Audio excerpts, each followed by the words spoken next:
I built an agent in Copilot Studio. Hear that, Mr. Anderson? And I hit the big publish button, and then it was gone. I couldn't find it in Teams, I couldn't find it in Copilot, and I do this stuff for a living. So today, we're gonna build an agent from scratch, right on camera, and then I'm gonna walk you through the publishing maze that ate a couple hours of my life, because it turns out that Publish doesn't do what you think it does, and there's one hidden approval screen that nobody tells you about. Last week, I told you the first agent you should build is the company knowledge base agent, the one that is going to answer questions like, how do I book time off? And that's going to let your operations manager or whoever answers those questions actually get some work done. Today, we're going to build that exact agent live for a company I invented called Couch Potato Software. And I'm going to show you the hard part of this is not where you think it is. Now, my guess is that a lot of you have already opened up Copilot Studio and you've taken one look at all the menus and the topics, the triggers, the orchestration, and then you've quietly closed the tab because it looks like a developer tool. So building an agent will go on your to-do later list. You hope you'll get to it someday, even though you know those questions are already answered in documents in your environment. So let's jump in. I'm in Copilot Studio, I hit create, and I just describe what I want in plain English. And what I want is an agent that answers employee questions from our company policies and links people to the right documents. Now I'm gonna let it build the instructions for me, and I'm gonna give it a name, the Couch Potato KB. It's very original. And I'm gonna tighten up the instructions just a little bit, and then I'm gonna add the knowledge source. I'm gonna point it at the SharePoint site where all of our Couch Potato policies and procedures live. And that's really the whole build. There's no code, there's no flow charts. Honestly, the hardest part of this is just coming up with that incredibly original name. But let's test it out. How much vacation policy do I get in my first year? And there it is, the answer in plain English with a link to the actual policy, and we're about 15 minutes in. Now, building the agent was never the hard part. Up until this point, everything seems so easy, but nobody talks about what happens when you try to give it to your team. Copilot Studio makes this look like a one-button job because right up there in the corner, there's that big old friendly button that says Publish. So let's push it and see what happens. Now, if this is useful, do me a favor and hit subscribe. We're here every week helping business owners through the maze of IT decisions they have to make. Okay, so I hit Publish. I get the little green success message. Awesome. It's published, so it must be out there somewhere, right? Well, you're probably doing what anybody would do. You're going to open up Teams and you're going to go to the Agent App Store and you're going to search for it and find nothing. Okay, maybe it's a Copilot thing. So you open up Copilot and you hit the @ symbol, which is just a little tip for you, to call up an agent, and it's not there either. And this is exactly where I was sitting 20 minutes deep, quietly questioning whether I had led people down some sort of nasty garden path.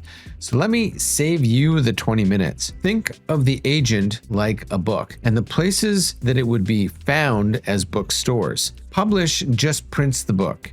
It pushes your latest version up, and that's it. The bookstores where people actually find it, Teams, Copilot, your website, those are channels, and every one of them has to be set up intentionally. We haven't done that yet, which means right now I publish my agent to nowhere. I've got physical books, but no store. So let's go put it somewhere. And to start, let's put it in Teams and Copilot because that's where your team lives all day, right? Now, you'd think this is as simple as a checkbox, but it's not.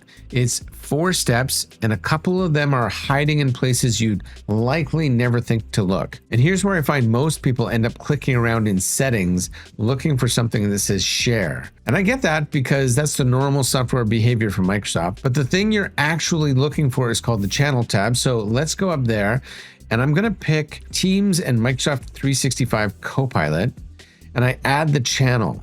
But your team still won't see anything because now you have to open up the availability options. And this is where you actually share the agent with your people, or just a group if you've got one set up. And you could stop here if you want and just send them an install link. Depending on the situation, maybe you're done. But for me, I wasn't done. because this is a general knowledge base and I want it available to all of my staff. I want them to be able to search for it, which means we are going to have to add it to the agent store. And that's exactly where my afternoon went to die. Mr. Anderson, welcome back. Okay, back in those availability options, there's exactly what I need. There's a link here that says show to everyone in my org. I hit the submit for admin approval, and of course, no problem because I'm the admin, right? This should take just a minute. And I waited for an email to come in so that I could prove it. And nothing came. No email, no notification, no little red dot on anything. And now picture this happening at your office because the person building the agent is probably not the same person with global admin rights like me. Your ops manager or whoever does this agent is going to be the one that clicks submit.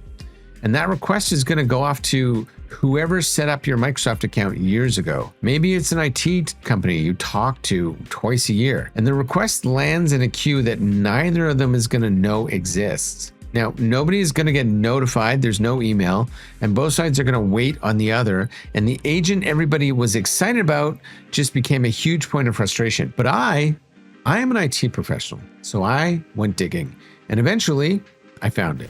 Hello, IT? Have you tried turning it off and on again? It's in the Microsoft 365 Admin Center in a section called Agents under Requests. There's a hidden approval screen I promised you at the start of this video. So eventually I approved my own agent and there it was, finally, in the store under Built by Your Org, where my staff can just search for it, exactly like I expected 2 hours ago. Building the knowledge base took 15 minutes. Getting it in front of everybody took the rest of my afternoon. Now, before you go build yours, there's a few more little landmines waiting on the other side of that approval. And they're quick, so stick with me. Number one, every change you make to your agent, a tweak to the instructions, a new document source, whatever, does not go live until you hit publish again. There's no autosave on production. So you'll fix something, your staff will tell you it's still broken, and you'll quietly go insane. Number two, even after you republish, anybody who's mid-conversation with your agent is still talking to the old version. They've got to type start over or start a new session to get the new one. Number three, the store itself has a memory. If your agent got approved and it's still not showing up for somebody, it's probably Teams caching. Have them sign all the way out of Teams and all the way back in.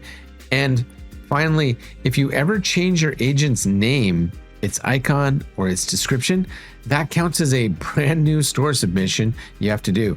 And it goes right back into that hidden approval queue. Content updates don't, but the cosmetic stuff does. Go figure. So when your agent acts broken, it's almost never actually broken.